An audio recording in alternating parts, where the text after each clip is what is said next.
करती है, और अगर हम इंडियन प्लेट को देखें तो इंडियन प्लेट साउथ में एग्जिस्ट करती है। अगर आप देखेंगे तो जियोलॉजिकल हिस्ट्री में जब यूरेशियन प्लेट और इंडियन प्लेट का कोलिजन हुआ तो इंडियन प्लेट की डेंसिटी हाई होने के कारण Indian plate, Eurasian plate, Himalayan region जिसको कि हम इंडो नेपाल रीजन भी कहते हैं, जो कि उत्तर भारत या नॉर्दर्न इंडिया से लेकर के नेपाल होते हुए नॉर्थ ईस्ट इंडिया या उत्तर पूर्वी भारत तक फैला हुआ है।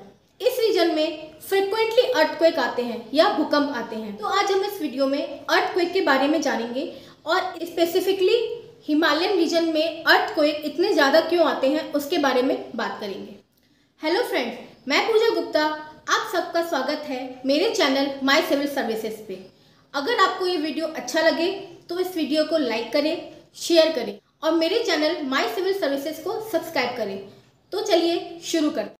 अगर हम अर्थक्वेक की बात करें तो अर्थक्वेक क्या है? अगर हम सिंपल वर्ड्स में कहें तो earthquake shaking of earth surface है या पृथ्वी का कंपन है, जो कि एनर्जी को रिलीज करता है और यही एनर्जी सिस्मिक वेव्स के फॉर्म में जनरेट होती है। अर्थक्वेक के बारे में और जानने के लिए हमें कुछ टर्म्स के बारे में जानना होगा, जैसे कि फोकस। फोकस क्या होता है?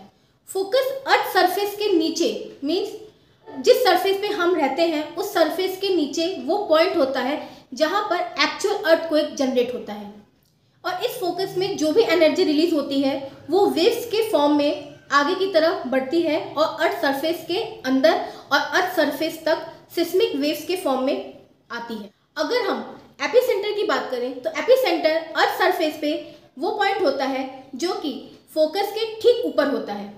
फोकस अर्थ सरफेस के नीचे होता है जबकि एपिसेंटर अर्थ सरफेस के ऊपर होता है। अगर हम सिस्मिक वेव्स की बात करें तो ये एनर्जी वेव्स होती हैं जो कि फोकस से अर्थक्वेक आने के कारण जनरेट होती हैं और बाहर की तरफ मूव करती हैं। सिस्मिक वेव्स मेनली दो तरह की होती हैं, बॉडी वेव्स और सरफेस वेव्स। बॉडी वेव्स क्या होती हैं? बॉडी वेव्स वो सिस्मिक वेव्स होती हैं जो कि फोकस पे ओरिजिनेट होकर अर्थ सरफेस के नीचे ट्रैवल करती हैं, जबकि सरफेस वेव्स क्या होती हैं?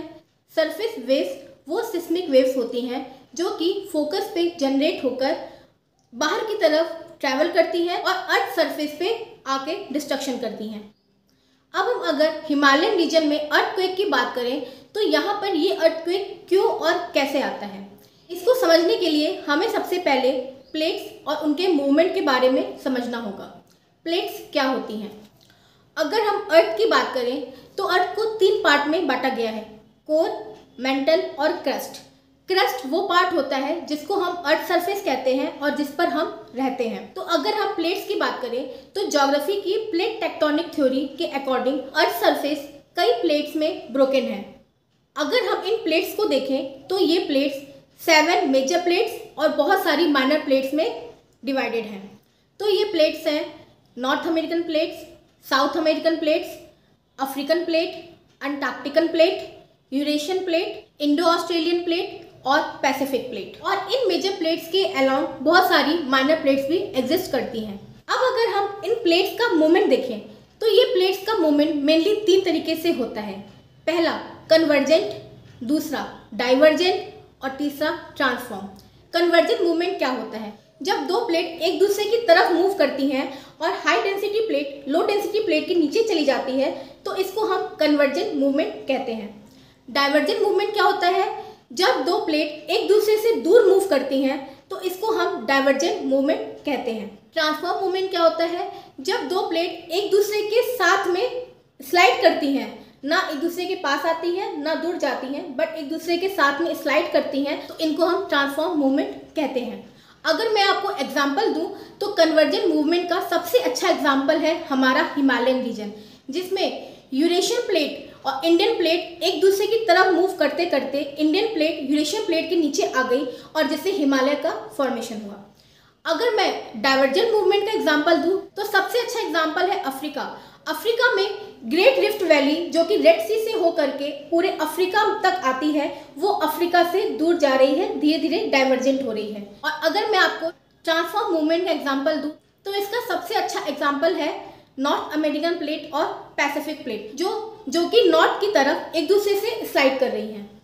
तो ये हो गया प्लेट मूवमेंट। अब हम बात करेंगे इंडो नेपाल रीजन में इतना ज़्यादा अर्थक्वेक क्यों आता है। तो अब हम समझेंगे कि हिमालयन रीजन या इंडो नेपाल रीजन में इतना ज़्यादा अर्थक्वेक क्यों आता है और वो इतना फैटल, इतना डेंजरस क्यों है। अगर हम यूरेशियन प्लेट को देखें, यूरेशियन प्लेट एशिया और यूरोप से मिलके बनी हुई है। तो यूरेशियन प्लेट नॉर्थ में एग्जिस्ट करती है और अगर हम इंडियन प्लेट को देखें तो इंडियन प्लेट साउथ में एग्जिस्ट करती है। अगर आप देखेंगे तो जियोलॉजिकल हिस्ट्री में जब यूरेशियन प्लेट और इंडियन प्लेट का कोलिजन हुआ तो इंडियन प्लेट की डेंसिटी हाई होने के कारण इंडियन प्लेट यूरेशियन प्लेट के अंदर चली गई। अंदर जाने के कारण यहाँ पर हिमालय का फॉर्मेशन हुआ। ये दोनों प्लेट कन्वर्जेंट मूवमेंट को शो करती हैं। इंडियन प्लेट की यूरेशियन प्लेट के नीचे जाने की वजह से हिमालयन रीजन में फ्रिक्वेंटली अर्थक्वेक आता है। तो जब भी अर्थक्वेक आता है इसका मतलब है इंडियन प्लेट का मूवमेंट यूरेशियन प्लेट के अंदर हो रहा है। ऐसा माना जाता है कि फ्यूचर में धीरे धीरे इंडियन प्लेट्स पूरी तरह से यूरेशियन प्लेट के अंदर जाकर डिस्ट्रॉय हो जाएगी, बट ये अभी नहीं होगा। इसको होने में मिलियंस ऑफ ईयर्स लग सकते हैं।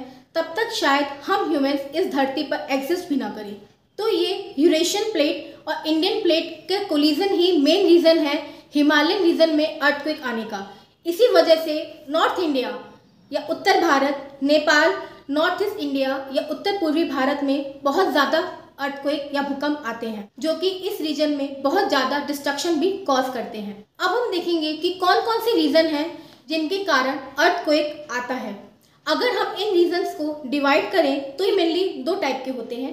पहला नेचुरल रीजन्स, दूसरा मैन मेड रीजन्स। अगर हम नेचुरल रीजन्स की बात करें जिसमें कि ह्यूमन का कोई रोल नहीं है तो हम इनको मेनली 5 पॉइंट्स में डिवाइड कर सकते हैं। पहला पॉइंट है वोल्केनिक इरप्शन, मीन्स ज्वालामुखी का फटना। जब वोल्केनिक इरप्शन होता है तो आसपास के रीजन में अर्थक्वेक आते हैं। दूसरा रीजन है faulting of earth surface, means जब भी अर्थ सरफेस पे कोई भी फॉल्ट आता है या क्रैक आता है तो वहाँ भी अर्थक्वेक्स जनरेट होते हैं। तीसरा रीजन है फोल्डिंग। फोल्डिंग का मतलब होता है फॉर्मेशन ऑफ माउंटेन, जैसा कि मैंने हिमालय के केस में बताया, जहाँ पर दो प्लेट्स के कोलिजन से माउंटेन फॉर्मेशन होता है, वहाँ पर भी अर्थक्वेक्स आते हैं।